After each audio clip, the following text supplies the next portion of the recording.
A homeless man dragging a manhole cover passes by just at the right moment. The cover accidentally knocks away the wooden block securing the tanker truck's wheels. The truck rolls backward, crashing into the diplomat's car. Gasoline starts flooding into the vehicle, and unfortunately, the car doors are blocked by the tanker. With a casual flick of his hand, the homeless man's cigarette ignites the fuel, burning the diplomat alive. The boy effortlessly controls his teacher with a wave of his hand, making him climb onto the roof and put a noose around his neck. But the teacher isn't his real target. He's just creating a scene to draw police attention, causing a traffic jam that traps the diplomat on the street. The diplomat who died in the explosion was his father's rival, and with his death, his father easily took the position. Just by tapping his fingers on the railing, he makes the monkeys agitated, as if they've seen something terrifying. His mother, deeply unsettled by this, immediately takes him away. That night, she tells Thorn everything that happened, but he dismisses her concerns, thinking she's being oversensitive. After all, what harm could a child do? The next morning, a priest urgently seeks out Thorn, claiming the boy is Satan reincarnated. He warns that unless the boy is killed, the entire family is in danger, especially since Thorn's wife is pregnant. The priest insists the boy will target both mother and unborn child. Thorn dismisses this as nonsense and has security remove the priest,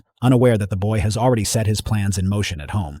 Late that night, while checking on the sleeping boy, Thorn encounters a large black dog watching him menacingly. The nanny arrives just in time, explaining that the boy brought the stray home after finding it during playtime. The next day, the priest arranges to meet Thorn near the church bridge. A reporter captures another photo of the priest as he leaves. At the meeting, the priest gets straight to the point. He warns that the demon child won't allow the unborn baby to survive, threatening first the fetus, then the mother, and finally Thorn himself. The only solution is to find the old priest, but Thorn refuses to believe him and warns him to stay away from his family. Just as Thorn leaves, a sudden thunderstorm breaks out. The priest, sensing it's the demon's revenge, rushes to the church but finds himself locked out. Lightning strikes the rod above, sealing his fate. That evening, Thorn returns home to the news of his wife's pregnancy. Before he can process this, he learns about the priest's death. Still, he refuses to accept any supernatural explanations. Days later, while the boy rides his toy car, his mother tends to flowers on a high ledge. His wife ends up in emergency care, losing their unborn child. Yet Thorn remains stubbornly skeptical until the reporter shows him a pattern in his photos.